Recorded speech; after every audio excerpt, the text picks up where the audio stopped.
ओम श्री परमात्मने नमः। श्रीमद् भगवद गीता अथ प्रथमोध्याय। पांडवों ने 12 वर्ष का वनवास और 1 वर्ष का अज्ञातवास समाप्त होने पर जब प्रतिज्ञा के अनुसार अपना आधा राज्य मांगा, तब दुर्योधन ने आधा राज्य तो क्या, तीखी सुई की नोक जितनी जमीन भी बिना युद्ध के देना स्वीकार नहीं की। अतः पांडवों ने माता कुंती की आज्ञा के अनुसार युद्ध करना स्वीकार कर लिया। इस प्रकार पांडवों और कौरवों का युद्ध होना निश्चित हो गया और तदनुसार दोनों ओर से युद्ध की तैयारी होने लगी। महर्षि वेद व्यास जी का धृतराष्ट्र पर बहुत स्नेह था। उस स्नेह के कारण उन्होंने धृतराष्ट्र के पास आकर कहा कि युद्ध होना और उसमें क्षत्रियों का महान संहार होना निश्चित है, इसे कोई टाल नहीं सकता। यदि तुम युद्ध देखना चाहते हो तो मैं तुम्हें दिव्य दृष्टि दे सकता हूँ, जिससे तुम यहाँ बैठे बैठे युद्ध को अच्छी तरह से देख सकते हो। इस पर धृतराष्ट्र ने कहा कि मैं जन्मजात अंधा रहा, अब अपने कुल के संहार को देखना नहीं चाहता, परंतु युद्ध कैसे हो रहा है यह समाचार जरूर सुनना चाहता हूं।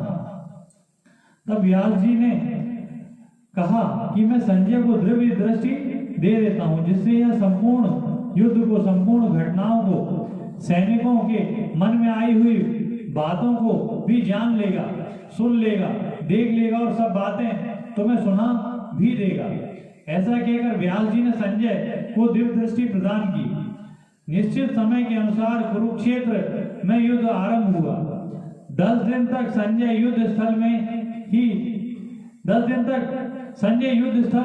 ही रहे।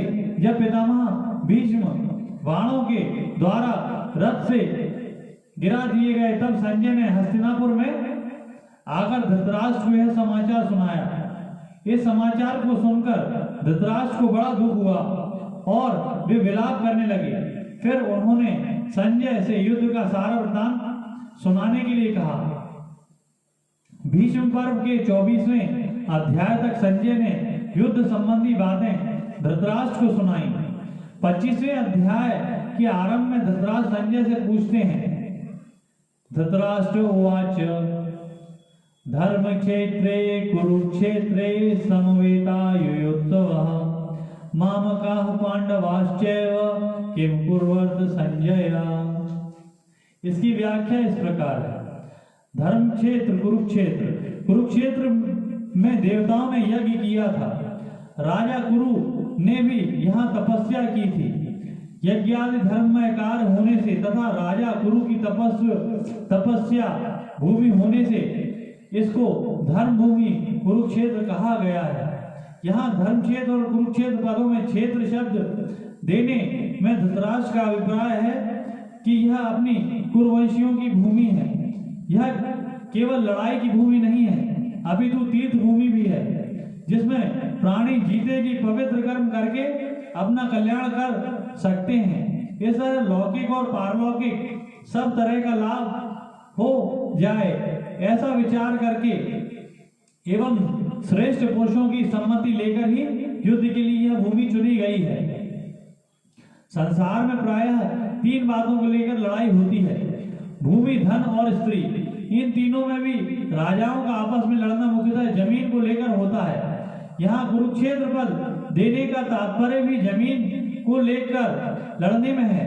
कुरुवंश में धृतराष्ट्र और पांडु के पुत्र सब एक हो जाते हैं। कुरुवंशी होने से दोनों का कुरुक्षेत्र में अर्थात राजा कुरु की जमीन पर समान हक लगता है। इसलिए कौरवों द्वारा पांडवों को उनकी जमीन न देने के कारण दोनों जमीनों की लड़ाई करने आए हुए हैं।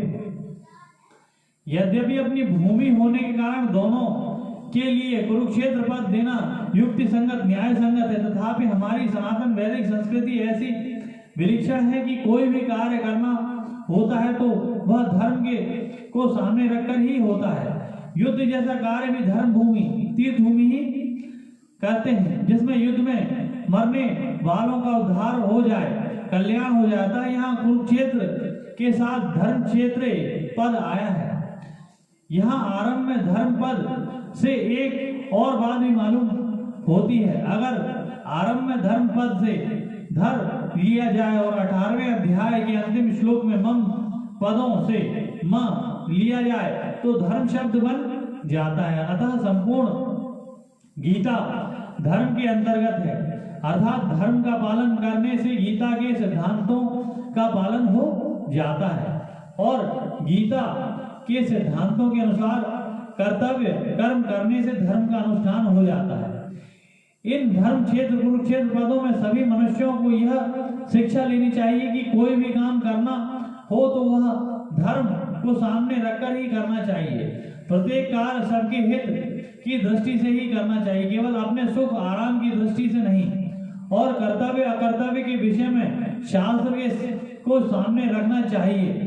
संवेदा युयुत्सवः राजाओं के द्वारा बार बार संधि का प्रस्ताव रखने पर भी दुर्योधन ने संधि करना स्वीकार नहीं किया। इतना ही नहीं, भगवान श्री कृष्ण के कहने पर भी मेरे पुत्र दुर्योधन ने स्पष्ट कर दिया कि बिना युद्ध के तीखी सुई की नोक जिस दिन जमीन में पांडवों को नहीं दूंगा।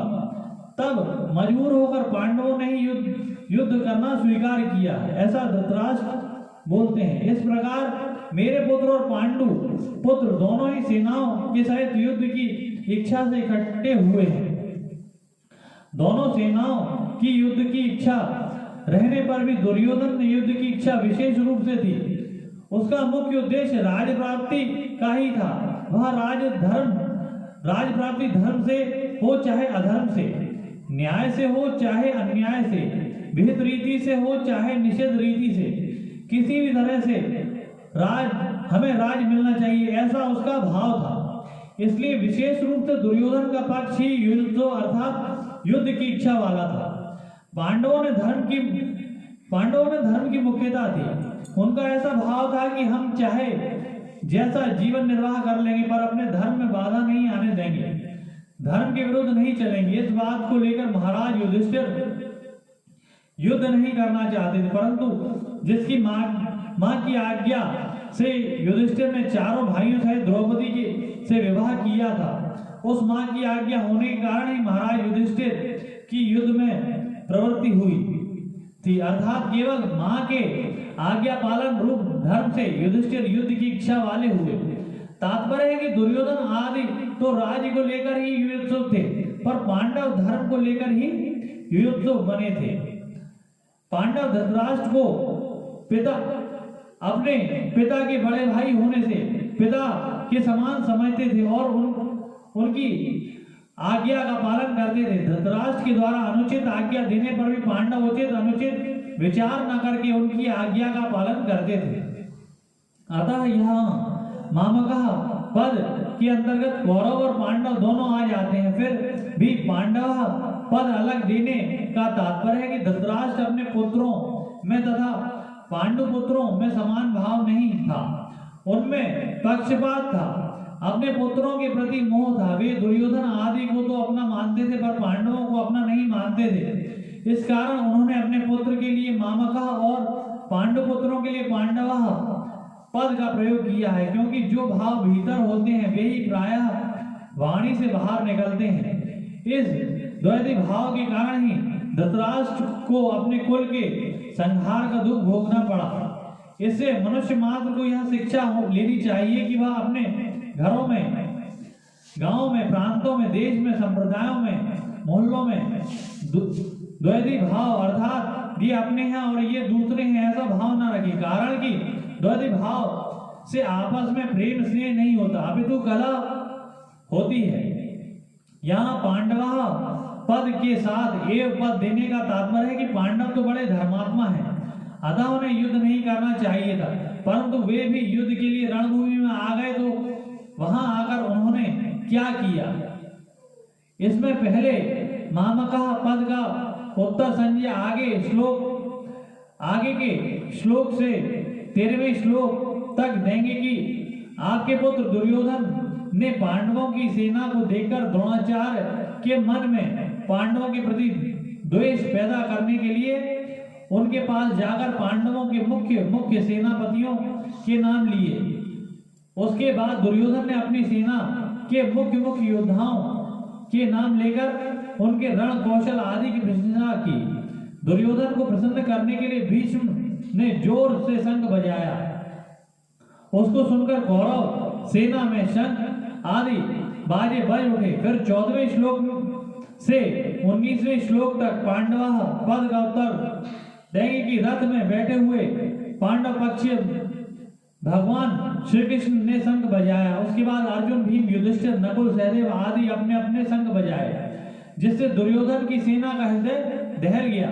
उसके बाद भी संजय पांडवों की बात कहते कहते 20वें श्लोक से श्री कृष्ण और अर्जुन के संवाद का प्रसंग आरंभ कर देंगे। किम कुर्वर्त किम शब्द के 3 अर्थ होते हैं, विकल्प, निंदा और प्रश्न। युद्ध हुआ कि नहीं, इस तरह का विकल्प तो यहाँ लिया नहीं जा सकता, क्योंकि 10 दिन तक युद्ध हो चुका है और भीष्म जी को रथ से गिरा देने के बाद संजय हस्तिनापुर आकर धृतराष्ट्र को वहां की घटना सुना रहे हैं। मेरे और पांडु के पुत्रों ने यह क्या किया जो कि युद्ध कर बैठे, उनको युद्ध नहीं करना चाहिए था। ऐसी निंदा या आक्षेप भी यहाँ नहीं लिया जा सकता, क्योंकि युद्ध तो चल ही रहा था। धृतराष्ट्र के भीतर भी आक्षेप पूर्वक पूछने का भाव नहीं था। यहाँ किम शब्द का अर्थ प्रश्न लेना ही ठीक बैठता है। धृतराष्ट्र संजय से भिन्न भिन्न प्रकार की छोटी बड़ी सब घटनाओं को अनुक्रम से विस्तार पूर्वक ठीक ठीक जानने के लिए ही प्रश्न कर रहे हैं।